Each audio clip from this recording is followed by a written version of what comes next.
Salve, salve, meus cientistas de todo o Brasil. Aqui é o professor Valmir Ramos Leite e hoje a gente vai falar um pouquinho sobre a segunda aula dos anfíbios, né?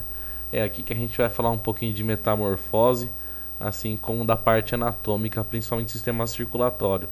Lembrando, qualquer dúvida é só perguntar aí nos comentários. Bora lá. A ideia inicial de metamorfose, né, seria a transformação e mudança corpórea, né, na qual os animais modificam o organismo e eles fiquem adaptados ao meio que vivem, né? No caso dos anfíbios, né, a gente tem dois meios, né, o aquático e o terrestre, na qual os ovos se desenvolvem, dão origem a pequenos girinos que ainda são adaptados a meio aquático. Eles têm características de peixe nesse momento, mas devido a transformações corpóreas surgem patas e esses animais acabam desenvolvendo pulmões, né? E aí eles passam tendo a segunda fase da vida, que é a vida adulta na Terra. Isso acontece com qualquer anfíbio, né? Aí vem o nome anfíbio, né? Vida dupla.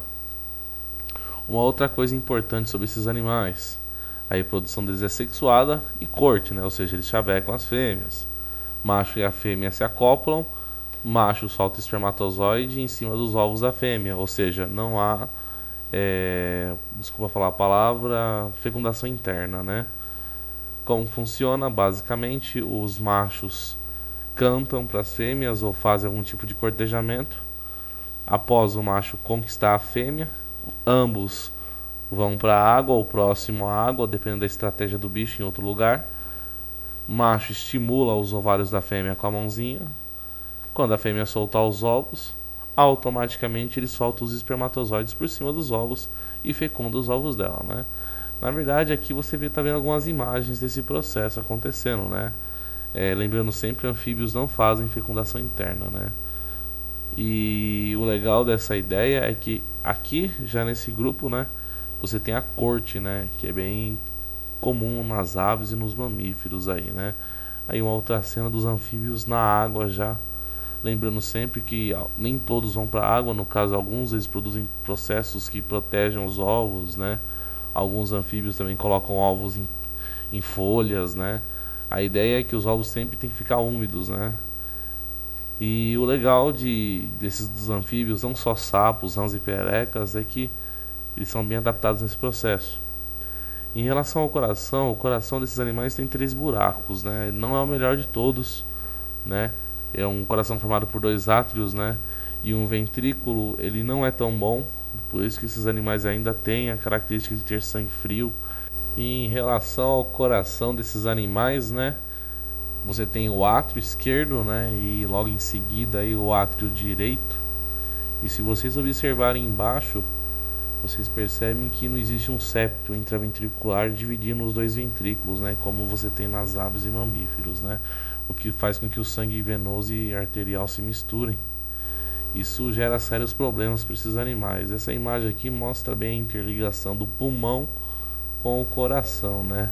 Nota que é bem diferente do que existe nos outros animais aí, né? Funciona, né? Mas não de forma tão eficiente. Aí entra aquela ideia que eu sempre falo em sala desses bichos respirarem pela pele. Aqui é um esqueminha, animaçãozinha que eu fiz mostrando o pulmão, o coração, o corpo e a pele, né? Nesse caso, a bolinha laranja seria o sangue, a bolinha vermelha o oxigênio e a outra bolinha escura seria o gás carbono.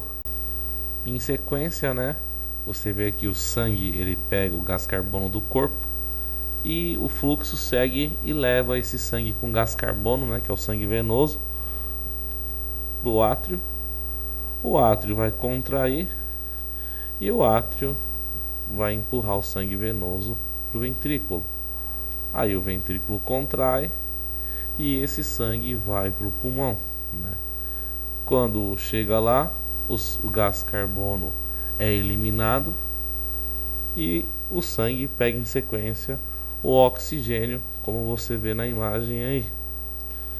E aí o que acontece? O sangue agora, cientistas, ele passa a ser arterial, né? Ou seja, o sangue bom, né, para o corpo. O sangue volta. Quando o sangue volta, o átrio contrai e empurra ele para o ventrículo, né? Aí o ventrículo contrai e empurra esse sangue para a pele. Se você observar agora, não tem problema, mas eu não sei se vocês viram que o sangue com gás carbono ele pode voltar diretamente para o corpo, já que não existe uma divisão ali no meio. E quando isso acontece, isso pode levar a sérios problemas. Agora eu peço que vocês olhem a segunda parte dessa animação para vocês verem o porquê que esses bichos precisam respirar pela pele. Ó, a animação é a mesma. O sangue de marrom, oxigênio de vermelho claro e o sangue com gás carbono, é o gás carbono de um vermelho escuro quase marrom. Mesmo esquema, hemácia pega o gás carbono, o fluxo sanguíneo volta para o coração. Quando chega lá, cientistas, o átrio, ele contrai. Quando o átrio contrai, o sangue desce para o ventrículo. Agora, olha o BO. Olha o BO que pode acontecer. O ventrículo contrai e ao invés do sangue ir para o pulmão, o sangue volta para o corpo. Se esse sangue voltar para o corpo, o bicho morre. O que acontece? O sangue vai passar pela pele. E como a pele tem pequenas perfurações, o gás carbono vai sair e o oxigênio vai entrar pelos vasos, fazendo com que o sangue pegue ele. Então a troca gasosa aí, na verdade, não acontece no pulmão, acontece na pele. Por isso que esses animais respiram pela pele, para poder compensar o coração que mistura os dois tipos de sangue aí. Então todo sangue com gás carbono vai soltar o gás carbono pela pele. Aqui, se vocês observarem bem, começa do lado esquerdo para o lado direito, né? O coração dos peixes, anfíbios, répteis, aves e mamíferos, né? Observa a diferença entre os corações, né? O mais evoluído de todos ainda é o coração das aves e mamíferos, né? Que impede do gás carbono, o sangue com gás carbono e sangue com oxigênio se misturar. Desde já agradeço, cientistas. Muito obrigado por ter assistido o vídeo. A animação foi simplesinha hoje, né? Já que eu estou um pouco sem tempo. Dúvidas? Não deixe de perguntar e não deixe de se inscrever no nosso canal. Obrigado, viu? Falou!